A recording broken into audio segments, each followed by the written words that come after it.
All right, welcome back, everybody. My name is Derek Laliberte from the Equity Research Department here at ABG. I cover primarily media and investment companies. So we've come to the last presentation of the day, and for that I'm very excited to have with me the CEO of Fishbrain, Johan Attby. As with the prior companies today, Johan will run a 20-minute presentation approximately, and we'll have a brief Q&A after that. So with that, please go ahead, Johan. Thanks for having me, Derek. So my name is Johan Attby. I'm the CEO and founder of Fishbrain. So I will tell you, before I get into the presentation, I'll tell you a little bit about how I got into fishing, because 7 years ago, I didn't know very much about fishing. I knew how to fish, but I knew nothing about the sport fishing industry. So I had my background in mathematics and physics. That's where I started. I got a master's, and then I went straight for a PhD in AI, artificial intelligence. Note, this is long before the AI hype, so I did do this for a genuine interest in mathematics. But I spent some part of my PhD at the Santa Fe Institute in New Mexico, and over there I got pretty excited because many of the professors over there, not only were they fantastic in their area of expertise, but some of them also started companies, and some of them quite successful. So I was 20-something, of course, I was young and naive, so I thought I could do the same. Of course, I couldn't. So that was the end of my career in academia. But the company I started actually worked out pretty well. We used AI for actually solving support problems on computers. So started that company, grew in Sweden first, moved to Silicon Valley in 2007-ish, then had a good couple of years, and then the business was acquired by an American company in 2011. And moved from many years in the Valley to the East Coast. The buyer was outside Boston. And there I was locked in for a year and a half, and I felt day one, this is not where I want to end my life. I'm an entrepreneur. I think that's especially the phase we're in right now at Fishbrain, that's the most exciting part, where unit economically working, but how do you continue to grow that on a rapid trajectory? So long story short, not the big surprise given my background in mathematics, I thought long about, I'm very, very numbers driven. So I thought about what are the macro trends that I believe in. And of course, it's not that I have a crystal ball that you at ABG don't have, or Goldman Sachs, or Sequoia, or Greylock. But knowing you will spend your next 10 years doing something, working extremely hard, you better believe in something. And I came to two conclusions, themes that I highly believe in. And I think they're a lot more obvious today than they were 7 years ago when I started Fishbrain. First is, if you have a passion for something, it doesn't really matter what it is. You will have a much better engagement if you're in a group of like-minded versus a group of friends. Because if you look at general social platforms like a Facebook or Instagram or even TikTok these days, if you post something that's very narrow, you will get very little engagement on that. These are not platforms for nerdy stuff. They are designed for stuff like party pictures and travel pictures and kittens, content that everyone can appreciate. Second, I'm a big believer in crowdsourcing of data, especially using the mobile device. I think there are so many untapped business opportunities there. Of course, like a Facebook, they use it for targeting ads. But personally, I'm much more like companies like Waze, where you crowdsource traffic information and you deliver that as a service for the customers. Tremendous service. So long story short, I wrote a blog post saying that I thought there would be an opportunity, business opportunity for vertical social networks, and especially for the big hobbies where you can actually crowdsource the data directly from the customers and turn that ad into a service for the users.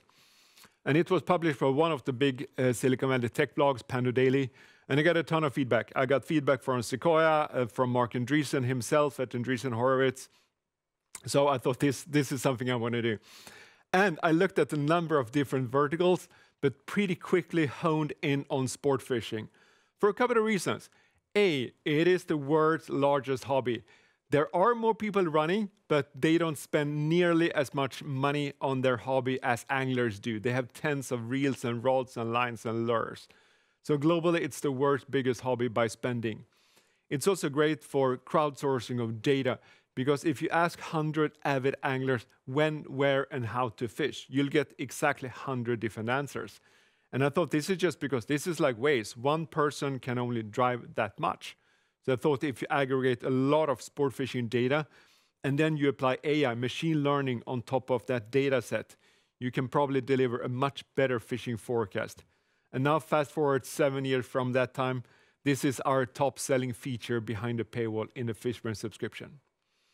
So that's basically how I got into starting the company Fishbrain. So what do we do? So it's primarily an app. We also have a website, of course, but anglers log their catches on Fishbrain. So it's a platform for people who love fishing. And anglers today already log their catches. Either they do it they actually want to figure out the underlying pattern. When should I go fishing? Under what weather conditions? What's the equipment I should be using?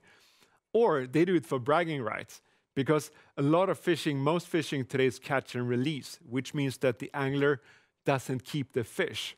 So they always take a picture, or increasingly so a video, before they throw the fish back in the water again. So the behavior is already there. We don't need to change the behavior on Fishbrain. And when anglers log their catches, we aggregate an enormous amount of data. Fishbrain is a huge data collection engine. So we have roughly 25 parameters on every single catch. Together with Google, we actually developed so you can automatically identify the species from the picture. So we can see if this is a trout or if this is a pike. Super cool. We get all the weather information, the location, user tags the gear, the method, etc., etc. So we collect all this information. Then we used it for the bite time, which is the machine learning-based algorithms hypothesis on forecast on when, where, and how to go fishing. Naturally, there are also those social elements. So there is direct messaging, there's a community, there are groups. Anglers love to share information with each other. Then we also have more utility features. We have locations, we have boat ramps and fishing spots, and we have depth contours from our partner Garmin. And we also have insights and recommendations on the gear if you want to go fishing for a given species in a given water. So this is basically why I'm super stoked about what we're doing at Fishbrain, because we really sit at the intersection of three markets that are gigantic in themselves. We have the social part, where anglers want to interact with like-minded. We have the utility, where we're building a fantastic utility for anglers. You have a lot of unicorns in that space. You got Headspace, Strava, Spotify across the street here. Then we also have the marketplace, because of course anglers, they buy a lot of fishing gear. So we want to execute on that piece as well. So we want to execute on social, the utility side, and on the marketplace. It's a very, very big ambition. It's quite hard work, but we are on the path of doing that. And it's actually that the things that we are doing that I showed on the previous slide, there's a strong flywheel effect between the two, because the more users we have on the platform, the more catches they will log, the more data we will collect into Fishbrain. The better our fishing forecast will become automatically, the better predictions we can give users on the equipment to use that will then drive sales on the marketplace. And the more engagement we have, the more people want to be on the platform, the more brands want to be on the platform. So there are very strong synergy effects in what we're doing. Coming back to what I said originally, that this is the world's largest hobby. In North America, there are 50 million anglers, which is more than play golf and tennis combined. And they spend a ton of money. It's a $50 billion industry. So it's a lot of money. It's also very big in Europe. It's big in Russia. It's big in China. I had a very interesting meeting a couple of years ago with the head of the Sport Fishing Bureau in Beijing, but that's a separate topic. Growing very, very fast in China. It's big in Japan. And it's big in South America. So it's a very global hobby. And if you look at this, people think, oh, this is something you do once or twice per year, but actually not. In the US, the average number of fishing sessions per year is 17.5 times. So it's actually quite frequent, and that's the average. And then from a gender perspective, fishing has changed a lot in the last 10, 15, 20 years. Before it was very male-dominated, white male, or slightly older demographic. Today it's very, very different. There are more women getting into fishing. You can see on this slide 64% male, but 36% female. And it's becoming a lot more popular amongst kids. We have a lot of kids, youth on Fishbrain platform. And I love to see that, because when I was a kid, it wasn't a cool thing to wear fjällräven, and second, to tell your friends that you went fishing. Today, it's completely different. Everyone wants to wear fjällräven, and people brag about whether they went fishing or skiing or doing anything outdoors in general. And the fishing industry, sport fishing industry, hasn't really recognized this. And that's great for us, because that's our opportunity, because we're born digital and we can take advantage of that. As I said before, we are a gigantic data capturing engine at Fishbrain. So we collect this from catches, we get weather information, we get water, we get user behavior, we get a lot of gear data. And we have the social graph, which is different from your friend's graph, because here we know who are your real fishing buddies, where are you fishing, bodies of water, you're fly fishing or trawling, a lot of that particular information, which we today use for the fishing recognition, the bite time, and the fishing forecast. We also work very closely on the ESG front with researchers all over the world. We work with agencies around invasive species, which is a bigger problem in Florida than endangered species. But in many other regions, they have problems with endangered species. So we work very, very closely with these researchers, because no one else has the data set we have. So I'm very proud that we can actually give back to the community for that one. Then we work with the brands. Of course, they're on our marketplace. And we work with the states that they issue the fishing licenses, and they govern the fishing in North America. And also we use all this data on our marketplace as well. And when I started this company 7 years ago, we were not the first. Like Spotify, Spotify wasn't the first music service. We were not the first fishing app. We had 10, 15 competitors. So the first 3-4 years, we focused very, very close on being the one that hit the tipping point first. So very happy to have investors like Northzone and Industrifonden. They made a huge bet on Fishbrain in the very early days before we had any monetization. But now, today, we were the one that hit the tipping point first, and now we're growing at least 10 times as quickly as our competitors. We have Fishbrain is definitely not the one-man band today, as it was in the beginning. Have a very strong management team with people from Klarna and people from my CTO, Rickard. He comes from Spotify and Readly, and so there's a very senior team today. So looking, how do we make money today on this community with 13 million registered users on the platform? So we have a subscription service. So it's a freemium model, so it's free to download and start using Fishbrain.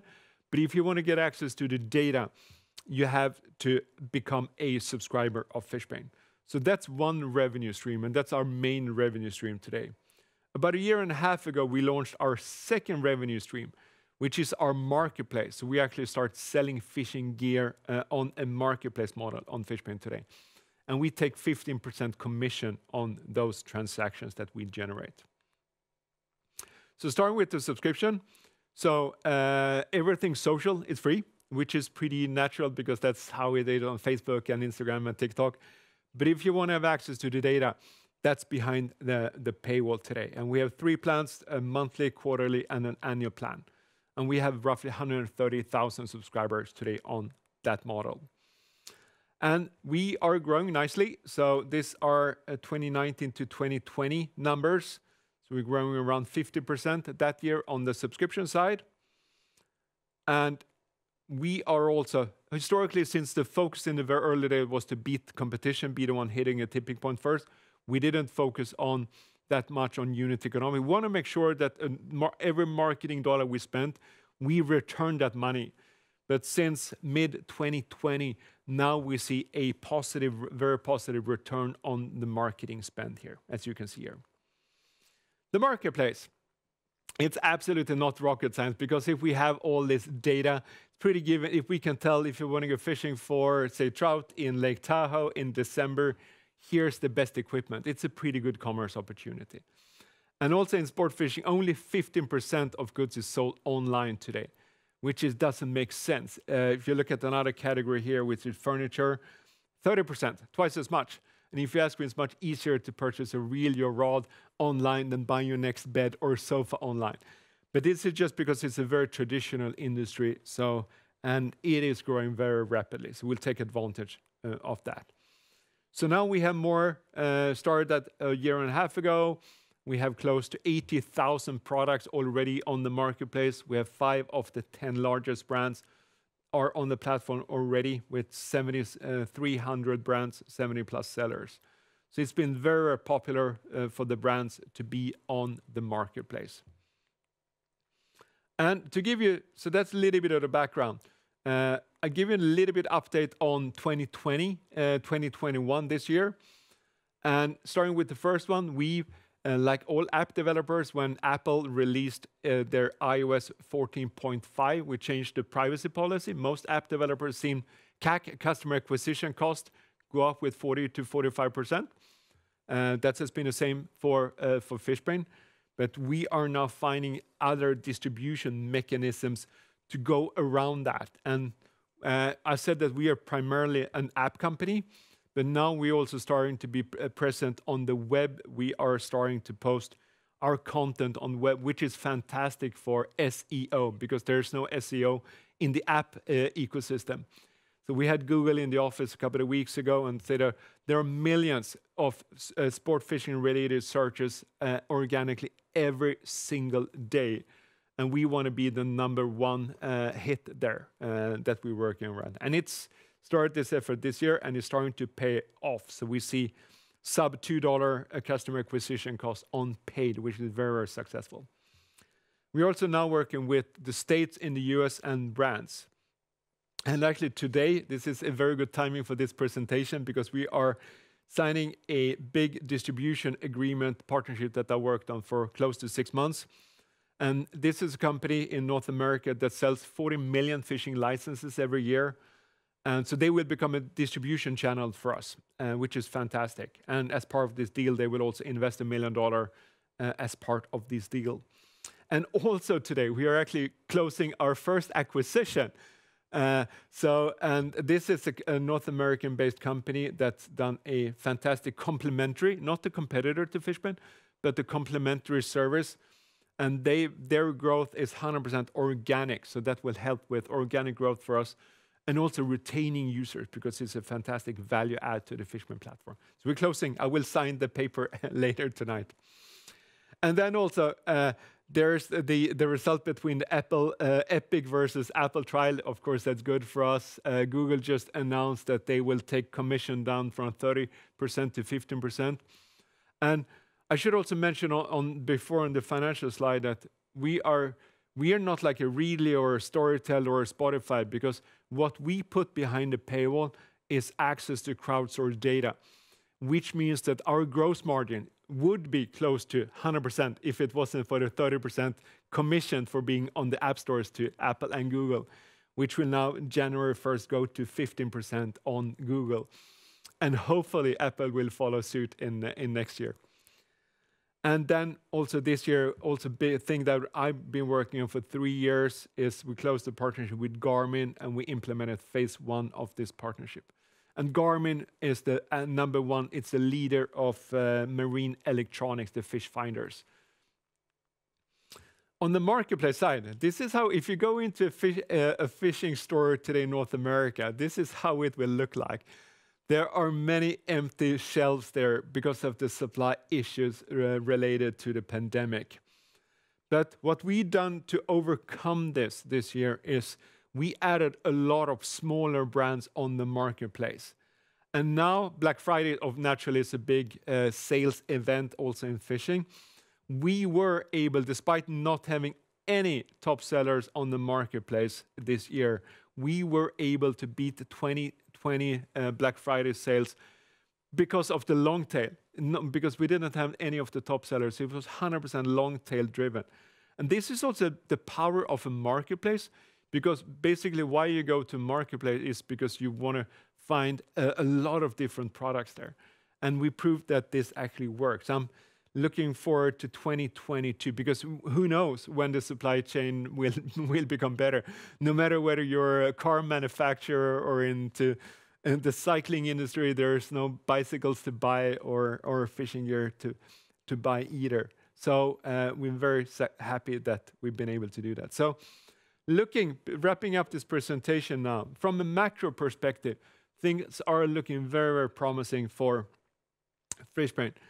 First of all, it's no one really believed 7 years ago in what I was trying to do, because why do you need a Fishbrain? There's Facebook then, and Instagram was also growing very, very rapidly. Never get that question anymore. One of the investors in Fishbrain through B Capital, we also have SoftBank as an investor, by the way. They're pretty cool to have SoftBank as an investor. But B Capital, one of the LPs in that fund is the lesser-known Facebook co-founder, Eduardo Saverin. And he's a strong believer that social is going vertical. And it's a very good article series. It's not just one article, but actually a series of articles by Andreessen Horowitz. There are also big believers that for passions, for hobbies, people are leaving general social to go to verticals. And there are a number of good examples of that. I'm a good friend with the founder and CEO of Strava, who's done this for Michael at Strava. He's the CEO now. Done it for cycling and for running. It's now a unicorn, valued at $1.5 billion or something like that. You have Onyx for hiking and All Trails also for hiking. All Trails just announced that they're raising $150 million at north of $1 billion valuation. So it's happening in a lot of different verticals. And so it's happening. Fishing also, of course, because of the pandemic, there was a boost in 2020. But we see that sustaining in 2021. It was growing before, it's growing more last year, but now it continues to grow. Of course, not on 2020 growth rates, but continue to grow. And it grows with the general popularity in outdoors in general. More people want to spend more time hiking or fishing or hunting and just skiing, just spending time outdoors. Sales is finally also going online in sport fishing industry. It has happened in most other industries. Finally happened or starting to happen. It hasn't happened, but it's starting to accelerate. Of course, accelerated by the pandemic. In general, people are spending more, willing to spend more on subscriptions. One of our investors is also GP Bullhound. They publish this report every annual report on CSS, consumer subscription services. Very positive trends there. And also now, it happened actually last year. Before, the industry never been against Fishbrain, but it's been pretty neutral. They've been there, Fishbrain is here. That completely changed this year because now we have a lot of inbound interest from the States and from the brands and everyone else in the industry to actually partner up with us. That didn't happen a year and a half or 2 years ago or 3 years ago. I had to call them. Now they call us, which is good to see. And on the gross margin, even if it's high already, it's taking another 15 percentage points. That helps. It's because we're not yet profitable, 4 or 5 years to profitability. And there's also a lot more focus on sustainability in general and fishing in particular, which is also help with our boost. That's all I had. Thank you. All right.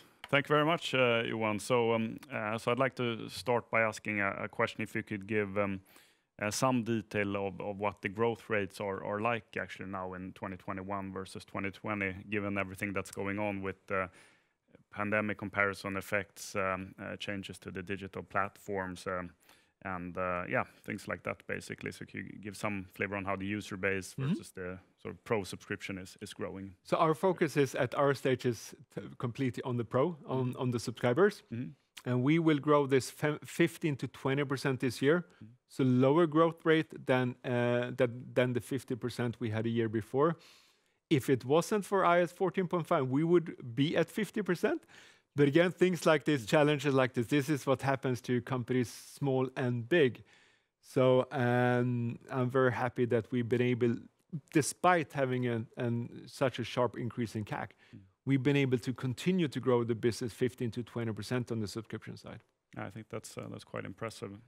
But also with the new distribution channels like the partnerships, pretty convinced that we will get back to the same growth rate that we were the year before. Right. And just to understand the business model sort of from the subscriber side, because I would think the users not the subscribers, also the users, is it right that they contribute to your database by sort of entering their catch data, etc. as well? So is that sort of a give and take? It is sort of thing where also the pros, maybe they enter less, or how does that work basically? It's a very good question, because since we also benefit indirectly from the free users because they contribute with the data that we put behind the paywall, we could be more aggressive than we are and locking down more features. But again, so now 10% of our monthly active users are subscribers, 90% are free users. That's a pretty healthy balance. If most freemium models, they end up with 3-4% of their active user base being paying subscribers. We're at 10%. Am I happy with that? Of course I'm not. I want 100% to pay for Fishbrain. But again, it's over time, how can we add more value as part of the Pro? Not sure we want to force them into Pro, but it's more how do we continue to add value? And we did this pre-IPO round in March, April this year. And now we were 70 people before, and now we're 130 people. So a lot of the additional people we brought into the team will be working on the product side and very much focused on adding more pro value, so we can get this from 10% to maybe to 12% to 15% and 20%, while of course growing top line, monthly active users and stuff. We want to continue to grow that, but maybe getting a little bit more higher percentage of the monthly active users to become pro subscribers. Oh, but that makes a lot of sense, because the free users, so to speak, they're also getting a lot of benefit from the product. So they're getting a lot back from supplying their. Very similar to Strava. I've been a free user for Strava for 5 years before I finally say, oh, it's actually worth paying for the subscription, because they continue to add so many good features, and they actually took some of the free features and put them behind the paywall. Now I'm happy to pay the $10 per month for Strava. It's not so I think that's a transition that we are going through as well. Yeah, and when it comes to the marketplace model, and given all these supply chain issues that are going on worldwide, how has that affected your business? Of course, we saw a huge drop in second quarter. We had 100% growth in Q1. But then we saw sales really plummet in second quarter. But then in Q3, we started to figure out how to drive long tail sales, because before we were highlighting the top sellers and stuff like that, and that drove the organic traffic because they did price comparison and they found it's good price on Fishbrain and stuff like that. Then we didn't have those top selling items.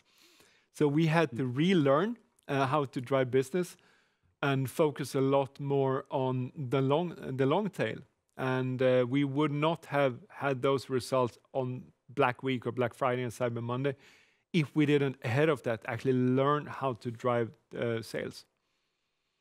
And I think that's, again, speaking to the power of a marketplace, because we have more SKUs now than the leading online platforms, e-commerce companies in North America. And of course we can, because it's a marketplace model. We don't have to hold all the inventory. But again, I think we should just continue to execute on that, getting more and more of the smaller brands, really having everything should be available on Fishbrain. Right. So because who knows when supply chain, everyone says, oh, it will be better in 2022. We'll see about that. No. I don't have a crystal ball, so I don't know. It's starting to look a little bit better, but yeah. Yeah, but you certainly seem to be handling it really well. And I was also going to ask you about the user base, sort of the behavior. You mentioned it's not, most fishers actually don't go out and fish 2 to 3 times only per year, as you might think. It's 17.5 or what it was. But how is the behavior of the pro subscribers? Are they like become subscribers and they're subscribers year round, or do you see a lot of churn and return with certain cohorts as well? Or we see, it's a very good question, and because we do see seasonality for sure, because there is it depends, because we have, I didn't say that in the presentation, but 90% of our revenue is coming from North America, very focused on North America. And it depends a little bit where you live in the States. In Florida, you can go fishing all year around, and in California and in Texas. But in most places in North America, it's freezing in winter. It's like here. There aren't that many people fishing in Stockholm today because it's minus 15 degrees outside. So we see users drop out when they're not fishing, because what we have behind the paywall today is relevant only when you go fishing. And then, unfortunately, not all of them, but some of them come back the next year. So a big initiative for us next year, but also for the next couple of years, is how do we actually retain them?